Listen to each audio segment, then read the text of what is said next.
Hello, everyone, and welcome to the future of space. Today, with us, we have Janet Ivey. She's the creator and CEO of Janet's Planet. She's a current president of Explore Mars.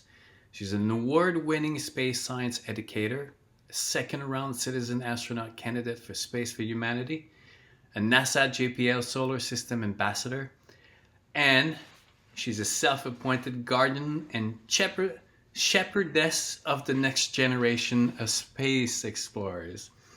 Janet, welcome to the future of space. Thank you, Daniel, for having me. It's so nice to have you. You and I, we've had previous space chat and we've connected obviously on our love of the youth and their sense of creativity and imagination, their desire to explore the world. Um, Tell us a little bit about your journey from where you started and where you are now, being this dedicated space educator with the children. It's interesting. It started 30 years ago. I can pinpoint it to an actual date, May 18th, 1992. I had finished my degree at Belmont University and walked into a rehearsal hall where I was going to be the adult with these kids performing all summer at a theme park. And that was called the Opryland Kids Club. And again, back then I thought it was just going to be music and theater. I loved space and science from a very young age. From about 10, I had a fabulous fifth grade teacher. But 30 years ago, in May, I walked in and I was like, wow, working with kids is pretty radical. I like this job. And during that 5-year stint that I spent working with kids, performing for kids, I knew that I was like, there's something here that I really like feels good down deep. And when that end of that experience was happening, I looked around, I thought, how can I continue this? And at the time, there was Bill Nye the Science Guy and there was Beekman's World, but you couldn't really point to like, well, where are the girls? Where are the girl scientists? Where are the girls there? And I thought, hmm, I'll plant my flag there. And so Janet's Planet was really born in that moment of performing with and for kids. And I wouldn't recommend to anybody my particular business plan. Did I have one? That's the real question. It's just that I kept following it much like an artist does. I know, Daniel, you know all about this. You've kind of Yep. follow wherever those pathways lead. And I found my way to a producer who worked for local public television. I helped her. She said, what is it that you want to do? We ended up being able to produce just some short form content, little interstitials that would air at the top of the hour, the bottom of the hour. Then about a third or more of the PBS stations in the US started carrying Janet's Planet. Then we expanded to start touring, and in 2020 I wouldn't have if you would have said to me, Daniel, Janet, you should really go and take this thing online and teach virtually, I'd been like, I don't really want to do that. But 2020 being what it was, I sort of had this epiphany one afternoon. I need to be with some kids. So, very naively, we put that up. And for the last couple of years, we've reached over 10,000 kids virtually with 250,000 views of some of our content. And I never would have thought that. So, while I don't always recommend doing it kind of like around the mulberry bush, up the hill, down again, and back again, it certainly led me to all of these iterations of what Janet's Planet is currently. But yeah, it all started 30 years ago. Maybe I would recommend that Janet's Planet becomes Janet's Universe. Might have started as a little planet, but it seems to me that now it has grown into a solar system with Janet at the center, radiating through the through the. You know what? I'm going to use that. I in a recent interview, somebody said, "Well, who is Janet of Janet's Planet?" And I was like, I'm a whole galaxy of things, right? It's a little bit, theatrical performance. It's a little of camps. It's online teaching. It's, mentor and cheerleader for that next generation. So maybe that's what I should also encourage anybody who's listening. We humans, we're not monolithic. If you No. love your art and you love your science, let them work in concert with one another and let that be that unique, beautiful, amazing thing that you bring that nobody else can do it in the way that you do. But yeah, go ahead, everybody. You, Daniel, are a galaxy of things yourself, you whole solar system, you. So, Yeah. because you're a photographer and an educator and mentor, all these things. So, maybe that's the message that we have to break out of those boxes that we like to. The world loves boxes because then we can go, oh, Yeah. I get it. I think when we're like an entire galaxy, they're like, what is happening? Much. Yeah. It's definitely much harder, and we cannot blame for that.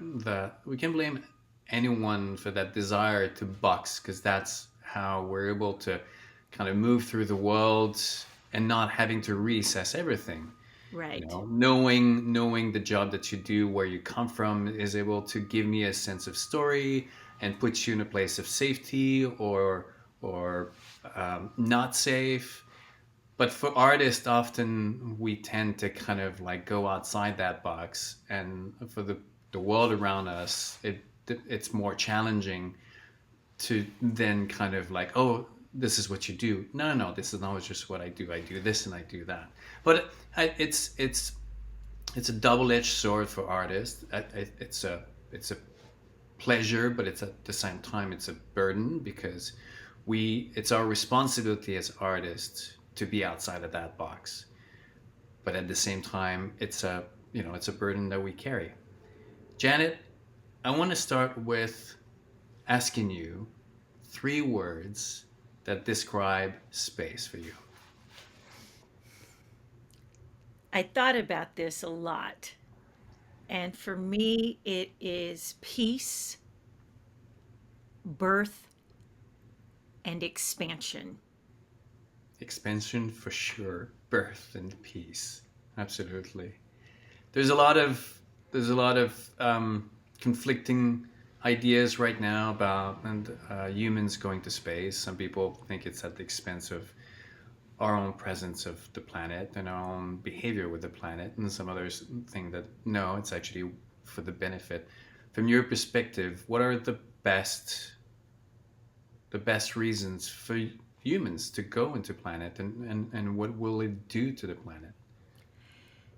For me, this is one thing that I do a lot of talking about, especially with students, because even fifth graders will question the validity and why are we going to spend all of this money and when we should be maybe pouring these resources into other things. But I think it's just so important that we remind everybody, Daniel, that it's like we are growing in amazing technology and expertise. So many of the things that we currently enjoy today, whether that's GPS in our phone or weather satellites that can give us like more accurate and better predictions than ever about storms and, really dire weather patterns that are happening. These are all based in space research and the things that have happened because of the space industry. And so as we go forward in time, we're looking at things from orbital farms, like, growing food and cellular bioreactors. It's like we can even look to science fiction and go when Star Trek was 3D printing food. There's now a restaurant called Origins of Food that pretty much from their plates to their food, it's all 3D printed. So while yes, it's incredible kinds of money, but we also benefit the day that we can figure out a way to protect humans in a spacesuit from, solar radiation. We may just have solved cancer back here on Earth. The day that we are able to grow a full crop of things for astronauts and researchers to live on the moon or Mars, we may just have solved food scarcity back here on Earth. So I am probably in that camp that says we go for the benefit of all, because whether was Edgar Mitchell or any of these people looking back at that blue ball, every astronaut talks about having that overview effect where the lines were blurred, wars seemed petty. You wanted to, Edgar Mitchell said he wanted to grab politicians by the neck and go, look at there, take a look there. Because in this world of human connectedness, whatever we do ought, in my opinion, we ought to seek to go, how does this action benefit the rest of my community? One of the things that I love telling kids is, you know what, start locally. What Hmm. can you do in your very own backyard that can benefit your community?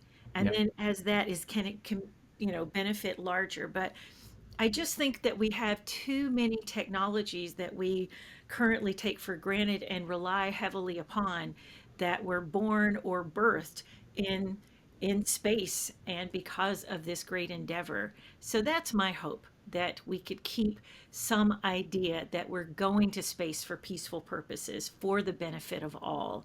Yeah. And if we learn how, is it possible, Daniel? Here's a question I have for you.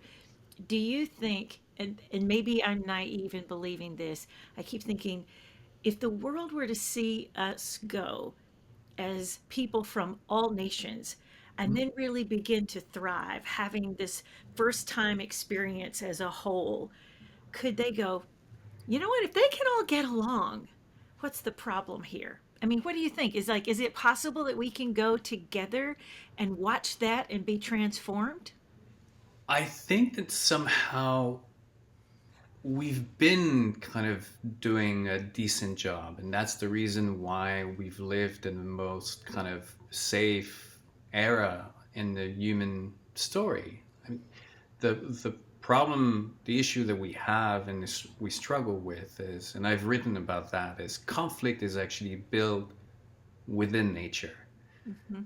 It's because you have differences and because we also have awareness, and through our sense of consciousness and awareness there's also pain and suffering, and that's the package that comes with it.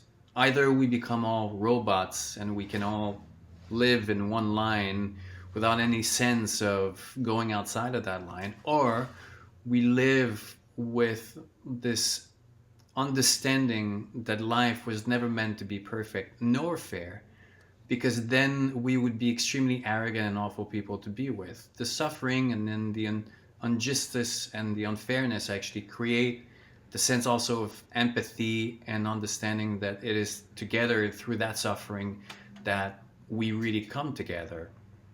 It's not to encourage and to let suffering go freely, but to understand their power of connection and humanity. I always say that suffering is really the great equalizer of the world. Not everybody is rich, not everybody is successful, not everybody is healthy, but every single person, from the billionaire to the person in the ditch, everybody has suffered. So it's for me. There's like when I go into nature, I recognize those dynamics and I recognize how evolution has created in its foundation these elements of tension, disruption, creation, and creation and destructions, because it is the only assurance to move forward. From the perspective of nature, it doesn't want perfection. Where do you go from perfection? You go nowhere. You want to have always this sense of like, I cannot take things for granted. And every time that you think that you've opened the door so that you can relax, now there's a new door that opens in these new situations. So for me, it's always been extremely important, even dealing with kids or with adults that I'm consulting. It's not trying to take away the challenges and the struggles, but to give ourselves the tools so that we can negotiate with them and turn them into opportunities for growth or expansion. And But going to the moon or Mars is going yeah, to present enough of its own kind of problems and challenges. So that I think is that where the suffering and the challenges are going to naturally come. and Yeah. the survival of the team and the survival of the unit and the crew going together is going to depend on them Yeah. learning how to supersede any conflict or differences and work toward the goal of survival. So Yeah. I still think that there's a ton of potentiality for the Absolutely. problems and challenges that will be faced, whether that's the, oxidizer, or the oxygenator goes awry, or the water source isn't pure Mhm. enough, or the dust storms are, impeding any kind of research and creating depression. So it brings up all of these great questions. A lot of times, though, I just finished this project with 200 fifth graders, and they were all building their lunar bases, and they had really done their homework. It was really impressive to watch them all explain why they had built it.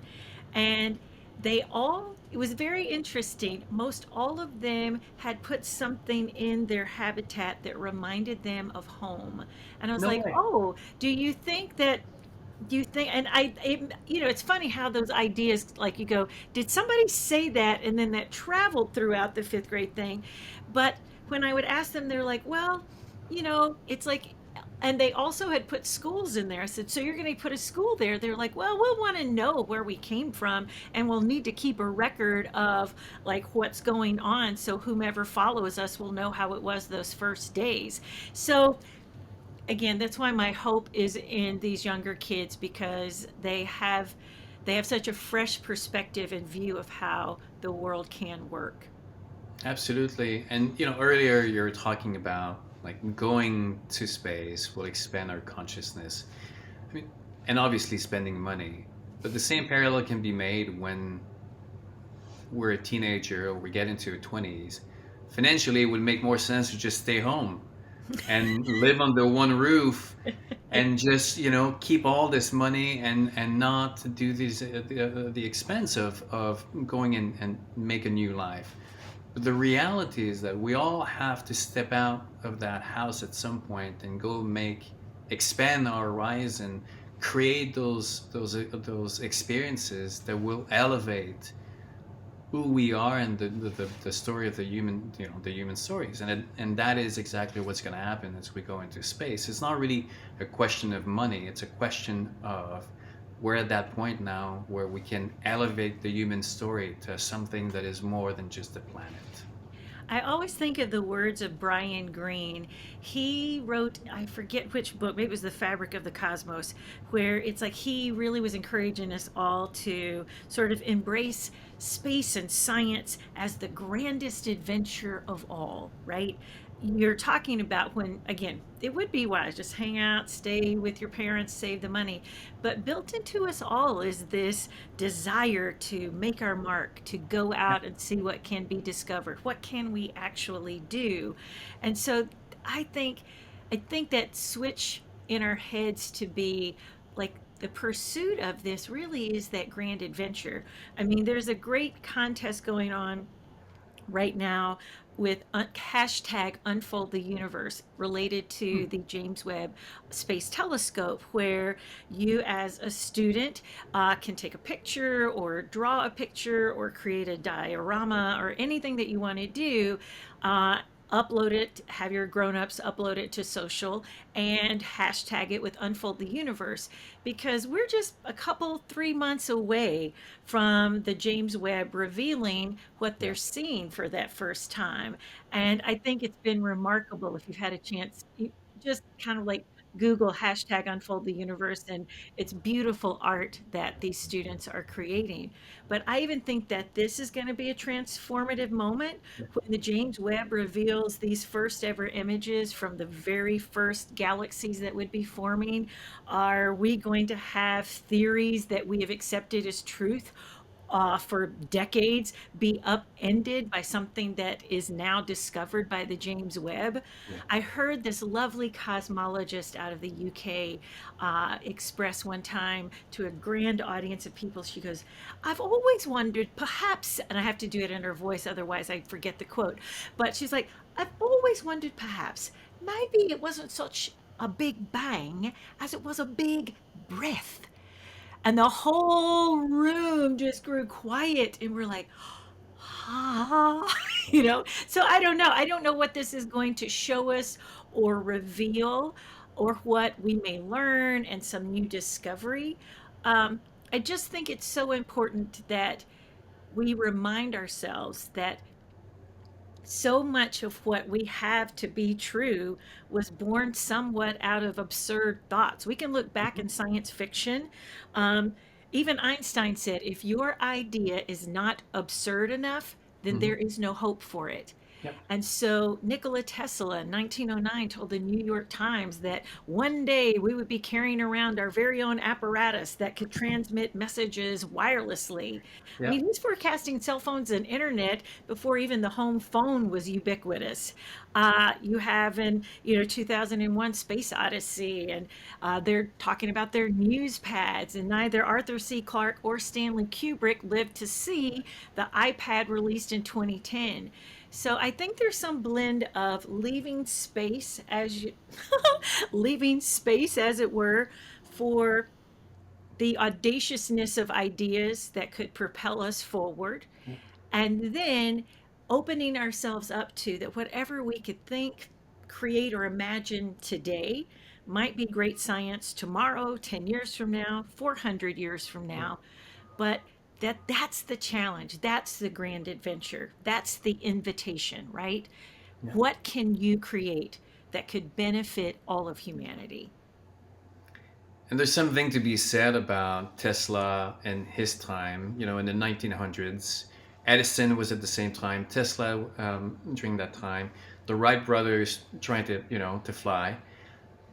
And anyone back in those days, I'm pretty sure said or could have said, it's absolutely pointless to waste that kind of genius on trying to power the world or going into the sky when we have diseases and we have so many cultural and societal issues. What a waste of time. But in reality, the world that they built, the vision of the future that they created, led to most of the problems actually being taken care of. And that's also what it's going to go to space. Going to space will give us a sense of scarcity of the resources, technologies that will come down and increase of awareness. So Janet, a couple of things that I want us to talk about. You sent me some topics to go over, and one of them was space as the gateway to all STEM subjects. Can you share with the audience what you mean by that? Here's what I have found. When I started out thinking about Janet's Planet and being a female, what I wanted to do is I wanted to be that female in science. And I thought, okay, what kind of science? And then I thought, aha, space. Because there's something, right, that it's like you look up, we marvel at the stars, we wonder what's up there, we wonder if there's anybody else out there, any kind of life that we might someday communicate with. And probably my reasoning for making Janet's Planet this idea of looking out at space only to also turn inward and look back at the blue ball and ourselves is that once you tell a kid that the chances of them being them is like 1 in 400 quadrillion, and that they are a thermodynamic miracle, and that we're related to each other biologically, to the earth chemically, to the universe atomically, that you are made from the very same elements that exist in the hearts of stars, you start to go, whoa, Carl Sagan, we are star stuff. Yeah. And at that moment, you will see a kid go, whoa, I'm super okay. I'm part of something grand. And at that moment, then you can encourage them, hey, let's begin to think about what is deep inside you. You're like this beautiful nebula that is this nursery of stars and planets. So, this beautiful nebula that you are as a human, what is down deep there within you that is beginning to spin and heat up and that needs to be blasted out for all the world to see? And you'll see them go, well, I've always thought about, and they'll give you a great answer. So for me, STEM is really that gateway. It is that doorway. I mean, space is really that gateway or that doorway that if you open it wide enough, explain to them just how super connected and star stuff they are, then you can begin to point them in, hey, how about biology? Hey, how about engineering? Hey, how about astronomy? And it creates this moment that it's like, it can sound boring, dull, or white jacketed or something like that. But if we give them a moment of wonder, and we had to introduce them to that wonder, then that next step as they pursue things that are curious to them, kind of like you see them following paths to a STEM career that otherwise might that door might have stayed shut. But that's why I think space is that beautiful gateway to the STEM subjects, because it's full of wonder Yeah. and awe and that breathtaking feeling of that interconnectedness of all things. So that's at least my thesis. Now, earlier you mentioned about how women were not really present in that world of STEM and space, and you became a personality. And in those 30 years, how has been the evolution of the presence of the woman spirit, both within in your own generation, but also in the children?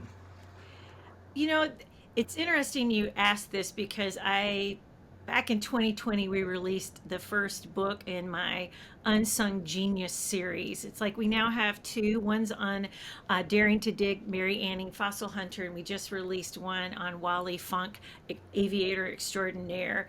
And the whole series is designed to give women a voice where we may not have ever heard of their genius before. So, to be fair to the many women who came before, who were the human computers, who were doing brilliant work in science and in space, I think the trouble was is that they just didn't have that much of an outlet. Or Yeah. if you were asked, I mean, if I ask you right now, Daniel, name me a famous female in science, who do you name? Curry, that's the first name that comes to mind.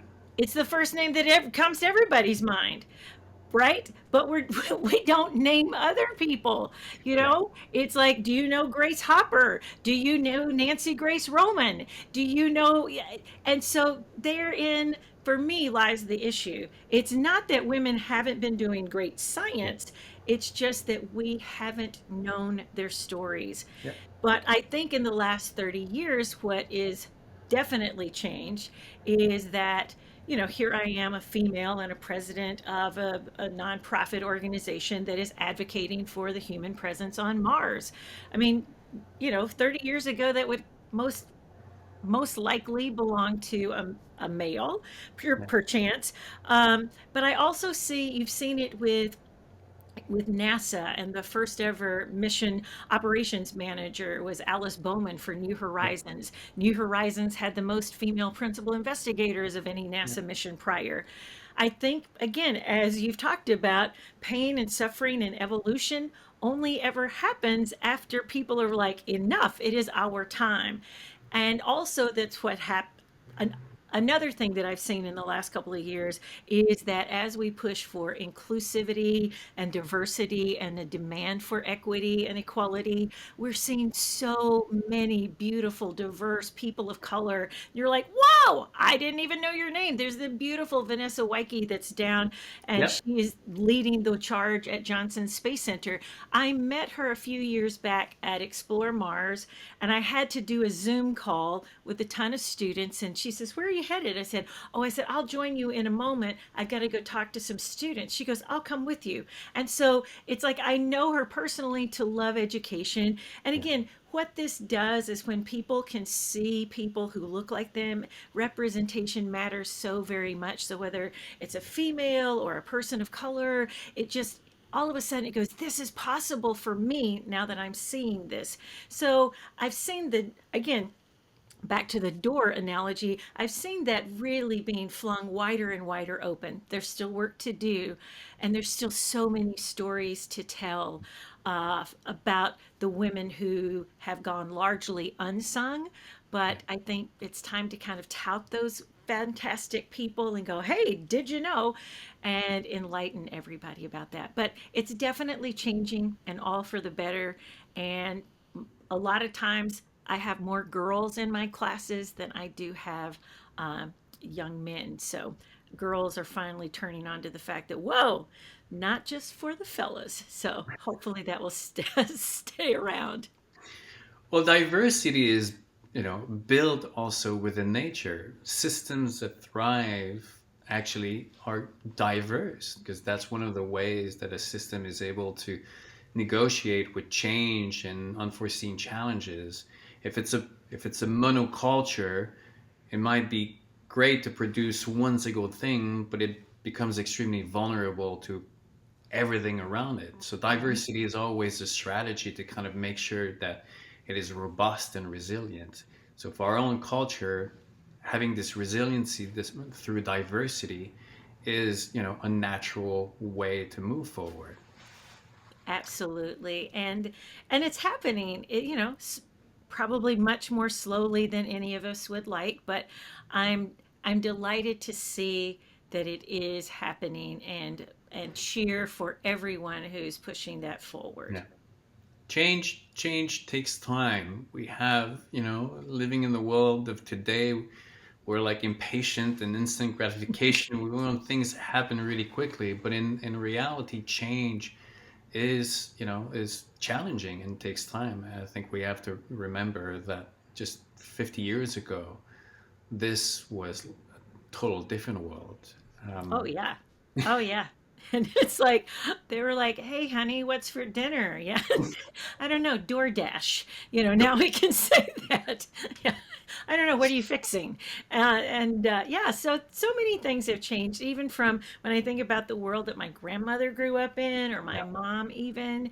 Um, and the opportunities that I have had. And I think about, my grandchildren and, great nieces of what they will ultimately have opportunities to. I get really excited for them. it's super exciting. Mhm. Now, you're, I think, involved or connected with Artemis 1, which is going to be the follow up to Apollo. And for the ones who don't know, Artemis is actually named to a Greek goddess. Do you want to explain a little bit more? Yeah, so it's really exciting. It's like the vice president of Explore Mars. His name is Joe Cassidy, a fantastic human with over 30 patents for rockets and rocket propulsion. Just a genius of a guy, went to Purdue. I am delighted to call him friend. And so, what most people don't know is that Apollo had a twin. Her name was Artemis, goddess of the moon. And so you'll hear many people who eventually became astronauts or worked for NASA or have done incredible research. They all had their Apollo moment where they saw, Buzz Aldrin and Neil Armstrong walk on the moon. And so by 2025, crossing my fingers, that's what we're hoping for. This generation is going to have their Artemis moment, where you're going to see the first female take footsteps on the moon, because 12 guys have walked on the moon, no ladies, so it's time for a female to do that. And Artemis 1, it will be uncrewed and it will be tested here probably, hopefully, no later than May. And once this is successful with the largest, most powerful rocket ever built with 4 RS-25s. I only know that because of Joe.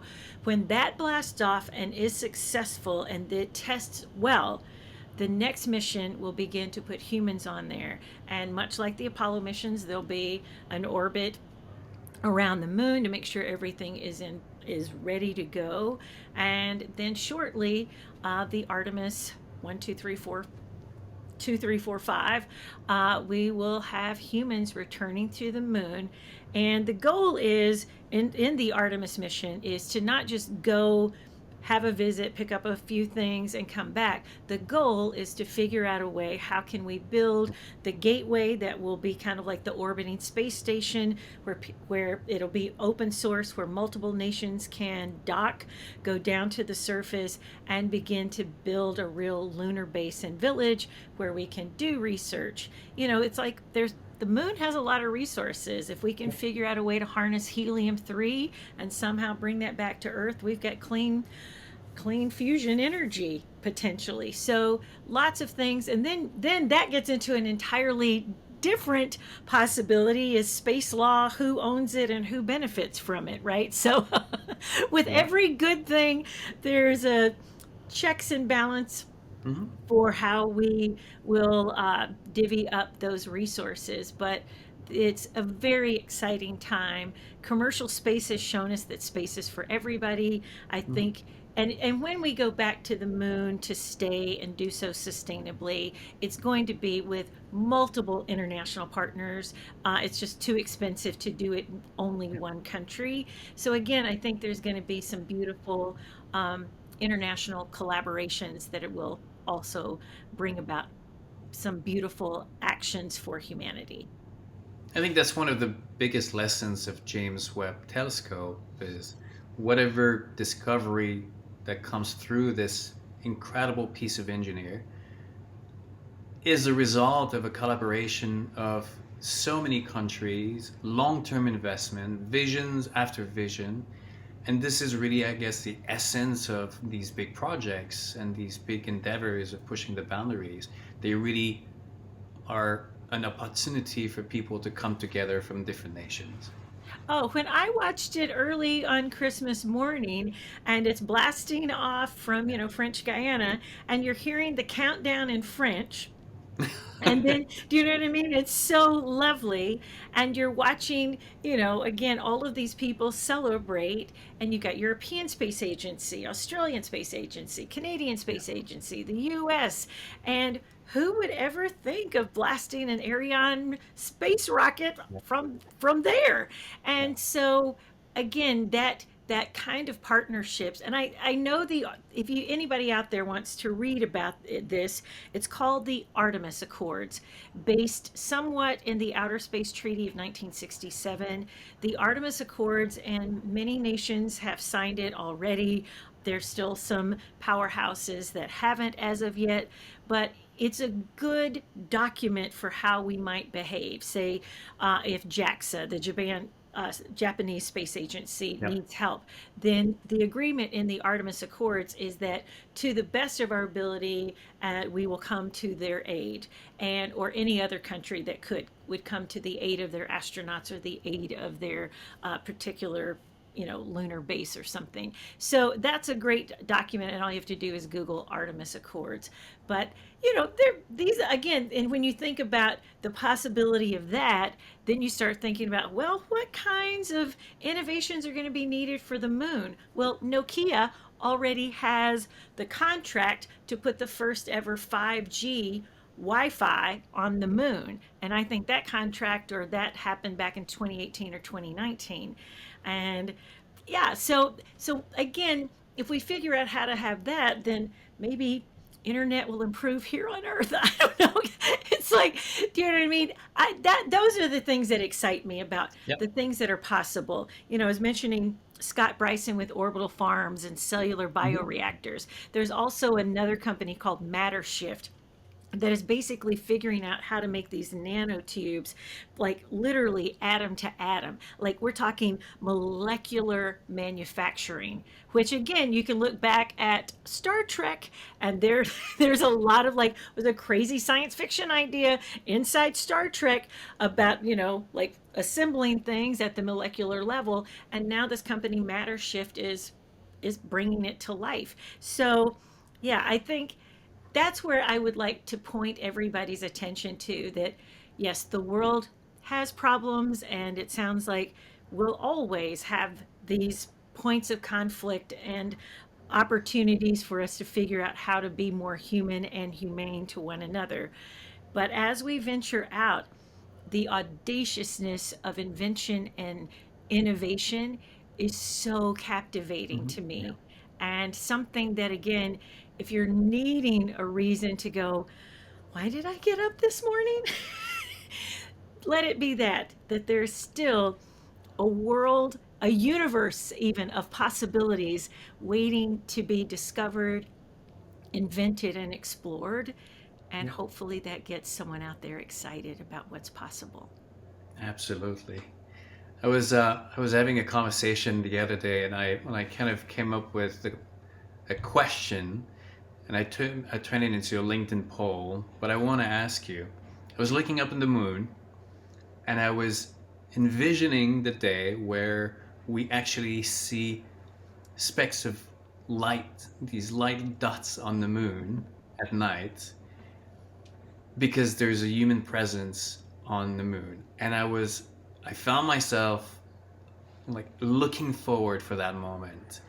Well, a lot of people are like, absolutely no, we don't want to see the moon with like lights. But for me, it represents this beacon of achievement that from Earth you look up at night and now you see the humans that are on moon on a permanent basis, and I'm really looking forward that day. Do you are you in the same boat? Do you look forward looking up and seeing lights on the moon? I'm with you. You know, the Apollo astronauts actually left uh, these kinds of interesting laser. I don't remember how, I'm losing the word now for it, but they basically left these kinds of shields on the moon that the Earth can bounce a laser light back from. So it was kind of, these interesting ways to do, laser communications and to kind of see light bouncing there. So I even go, I mean, let's all think about that kid's book, Good Night Moon.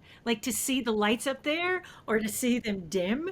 And it's like, and give a wish to the people of the moon. That gets exciting to me. But Yeah, also this idea of what if they could send us little, kind of flares of messages and say hi? absolutely. I mean, how cool would that be to coordinate a global thing like tonight look up at the moon, the people of the moon are sending us a message, and whether it's in old analog and some kind of like Morse code, or we get some kind of shimmering thing. I think it would just again be connection, relationship, and we source that meaning out of those things, right? That Yeah, we would be looking up at something that 50 years ago, 100 years ago, we were only potentially seeing or thinking about it in a fanciful or fantastical way, but now it's yeah, real. Then we're looking at possibility in the face and putting death to some kind of impossible things that are out there. yeah. I'm with you. I want to like look up at the moon, see some lights on, and then bid it good night. I think that's kind of sweet. You were talking, and I was in my mind envisioning this commercial, and and it would be like a Coke commercial.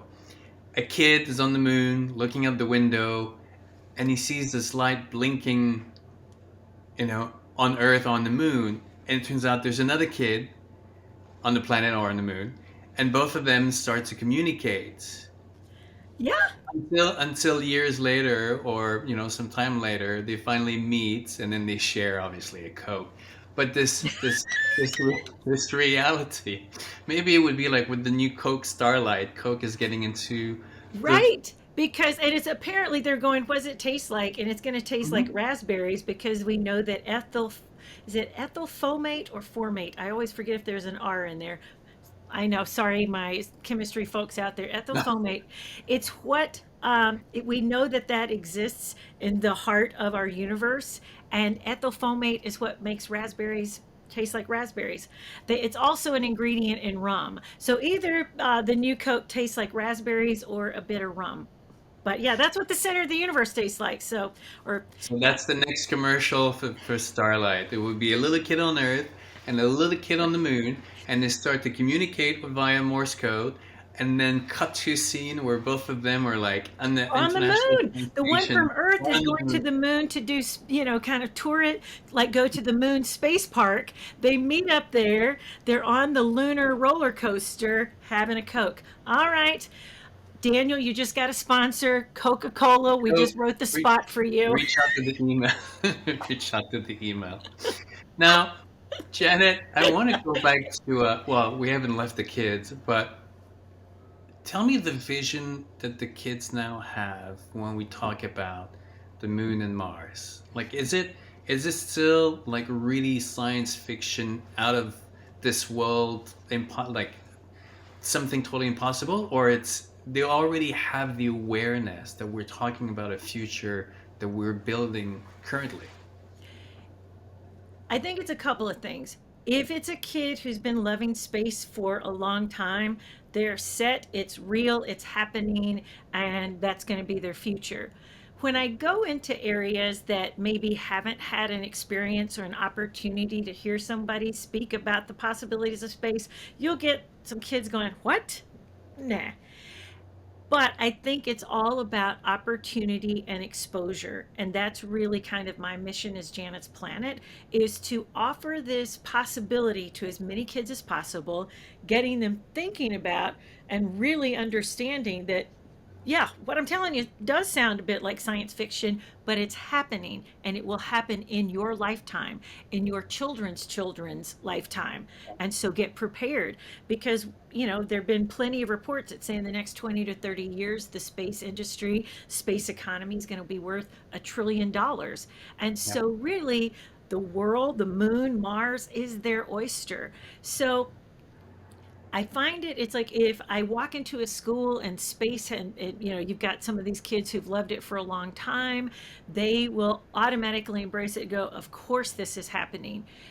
The exciting thing for me is when I go into either, rural areas or inner city areas that haven't had as much exposure to these topics, and I start sharing and they start getting excited about that possibility. That, I think, is when we begin to create that kind of space and science literacy for our kids. Living on the moon, living on Mars, mining on asteroids becomes ever more a reality.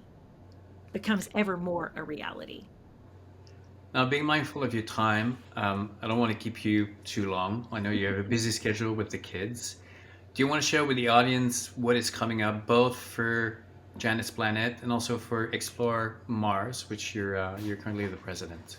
Thank you for allowing me to tout that. Coming up May 17th through 19th, 2022, we're finally meeting in person in DC. Again, we'll have an online component, so if you can't travel, we totally understand. But we are having our Human to Mars conference May 17th through 19th. You can check it out online. Registration is currently open at exploremars.org.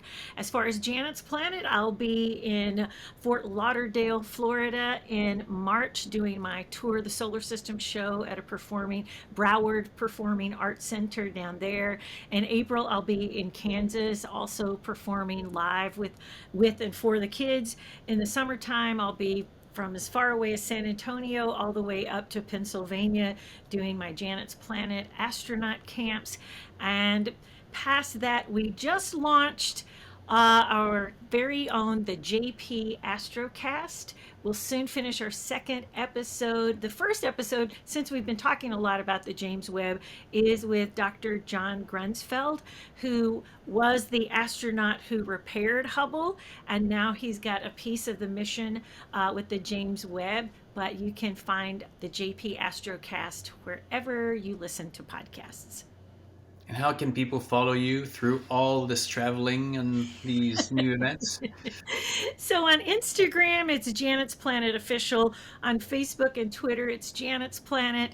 On TikTok, it's Janet's Planet Official.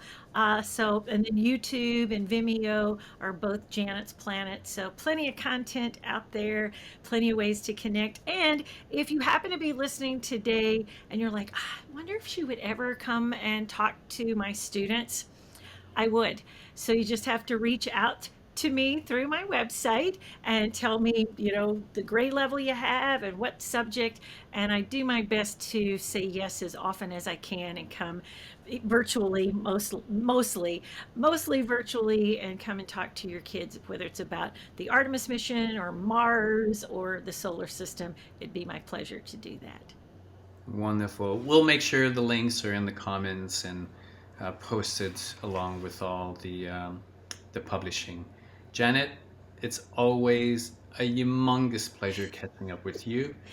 I'm looking forward when we can sit down, we can carry on for hours and hours. But until then, I wish you all the best and see you soon. See you soon. Let your mind revolve around this thought. The universe is always expanding. Let your mind do Always. the same. And that's the view from Janet's planet. Janet's universe. Janet's universe. Janet, thank you. Bye, everybody.